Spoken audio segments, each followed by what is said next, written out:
Leviatã, Thomas Hobbes, texto integral, narração, Alisson Trindade. Parte 1, do homem. Capítulo 1, das sensações. No que concerne aos pensamentos do homem, quero considerá-los, a princípio, individualmente e, em seguida, em seu conjunto, isto é, em sua mútua dependência. Individualmente, cada um deles é a representação ou o aspecto de determinada qualidade, ou qualquer outro acidente de um corpo exterior ao nosso, que vulgarmente chamamos objeto.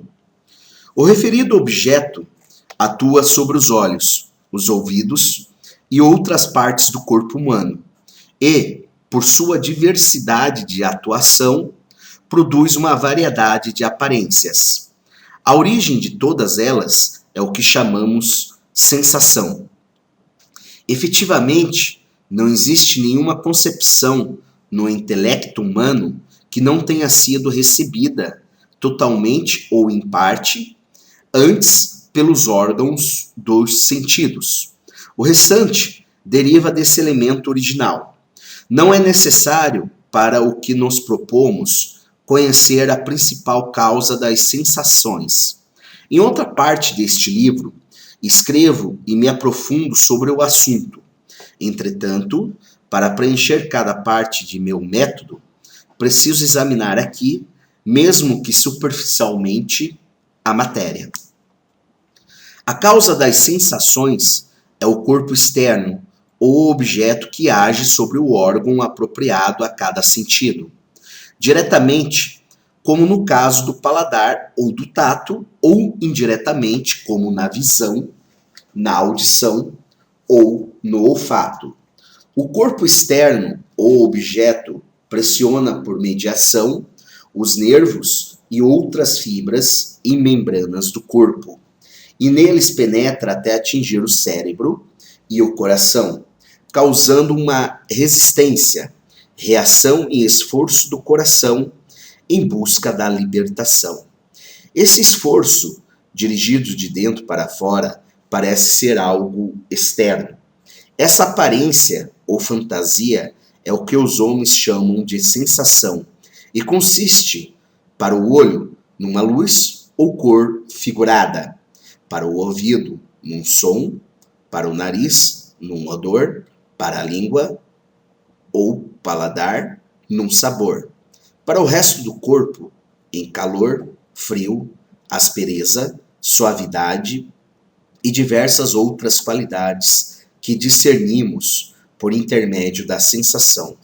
Todas essas qualidades, denominadas sensíveis, nada mais são, nos objetos que as causam, que os diversos movimentos da matéria, por meio dos quais ela atua sobre os órgãos humanos.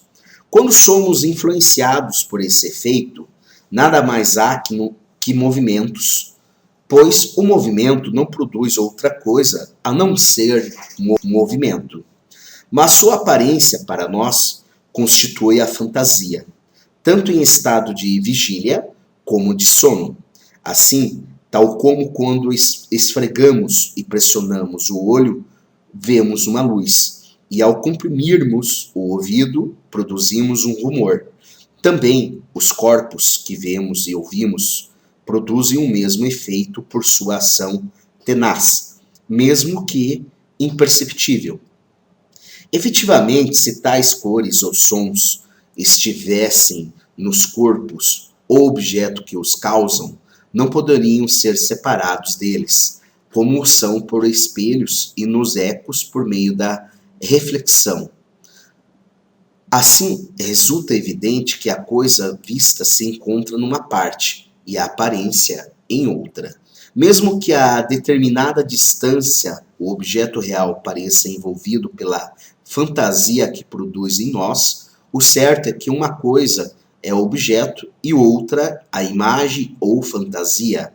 Portanto, as sensações, em todos os casos, são meras fantasias originais, causadas, como já disse, pela pressão, ou seja, pelos movimentos das coisas externas sobre nossos olhos, ouvidos e outros órgãos.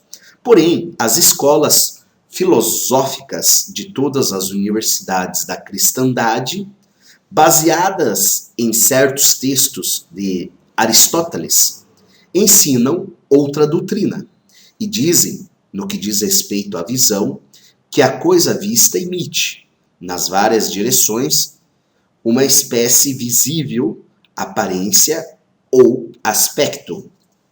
A recepção pelo olho se constitui na visão. Com referência à audição, dizem que a coisa ouvida emite uma espécie audível, aspecto ou coisa audível, que ao penetrar no ouvido engendra a audição. Mais ainda, sobre o entendimento, dizem que a coisa compreendida emana de uma espécie inteligível, ou seja, algo inteligível que, ao chegar à compreensão, nos faz compreender. Não digo tudo isso com o propósito de censurar o que é usado nas universidades, mas, sendo que, posteriormente, referir-me-ei à sua missão no Estado. Me interessa fazer ver, em todas as ocasiões, quais são as emendas a serem feitas a respeito. Entre elas, a frequência com que usam elocuções desprovidas de significado.